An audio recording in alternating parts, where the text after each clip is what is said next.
আসসালামু আলাইকুম।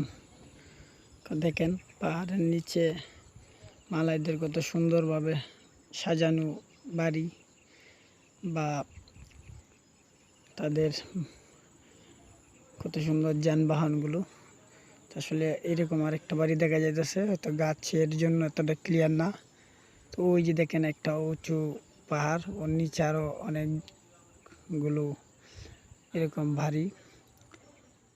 তো ওই দিকেও একটা বাড়ি আছে, এরকম অনেক গাছের মাঝখানে অনেক বাড়িঘর আছে।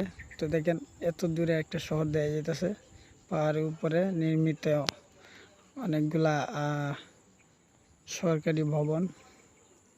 রাত্রের দৃশ্য এখানে অসাধারণ হয়, প্রত্যেকটা ভবনে লাইট জ্বালানো থাকে। তো দেখেন মালায় এত সুন্দরভাবে বসবাস করে, খুব ভালো লাগে। অত্যন্ত সুন্দর পরিবেশ, নিরিবিলি, নিস্তব্ধ, আমার খুব ভালো লাগছে। দেখেন ওই দিকেও পাহাড়, আমি যেখানে দাঁড়িয়ে আছি সেটাও একটা বড় ধরনের পাহাড়। তো আপনাদের কেমন লাগবে ইনশাল্লাহ জানাবেন।